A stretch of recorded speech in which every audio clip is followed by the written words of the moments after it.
Situámonos agora nun bar de Pontevedra onde aínda non dan crédito. Bueno, de feito é que tiveron ata que elaborar un decálogo de boas prácticas tras o último comportamento incívico dun cliente. Óscar, que fixo ese señor ou señora? Pois aquí, Rocío, de entrada o que temos é este cartel cunha serie de indicacións. Eu, a verdade, che digo, Rocío, cheguei aquí moi cansado, así que o que vou facer é sentar nesta terraciña, que é ben bonita, que temos aquí na Praza da Leña de Pontevedra, e o que vou facer eu é poñer aquí un pouquiño os pés enriba desta cadeira, porque sí que enriba da mesa parece que non se pode, pero seguro que aquí, enriba da cadeira, aquí non pasa absolutamente nada, amigos. A ver, un segundiño, porque temos aí... José Luis, espera, porque temos aí alguén que nos di... Non se pode aquí, non? Isto non se pode facer.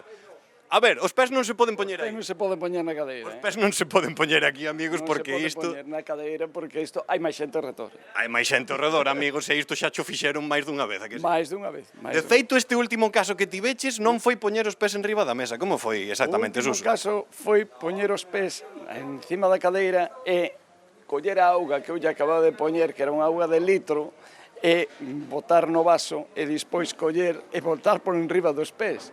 E entonces, claro, eu acerquei e me dixen, mire, é que a Praza da Leña está inclinada, entonces usted a auga menos toda para diante. Mi madriña, pero lavaron os pés aquí diante de todo o mundo? Os pés, é que veño de camiñar, veño de facer, e dixen, bueno, xa, pero usted ven de camiñar, pero pode lavarse en calquer outro sitio, pero non en unha terraza onde haxa máis xente. E chegándolle a auga a toda a xente que estaba por aquí na terraza, a portado va... Bueno, menos mal que hubo algún comensal que estaba por aquí que tamén lle chamou un pouco a atención, entonces me vin un pouco máis apoiado. Pero eso foi o que xa dixen, bueno, hasta aquí, non pode ser máis. Foi cando dixeches que temos que poñer este decálogo aquí de comportamento. Temos que poñer un decálogo de comportamento, porque non todo vale, non todo vale. Un decálogo de comportamento que xa vedes, amigos, que está un pouco entre a ironía e a realidade, non? A ironía e a realidade, efectivamente. Hai varias cousas. E aparte non proíbo nada, digo, se ruega, porque prohibir non vou a prohibir, eu non son quen para prohibir, pero rogar, por favor, que sí, que non se...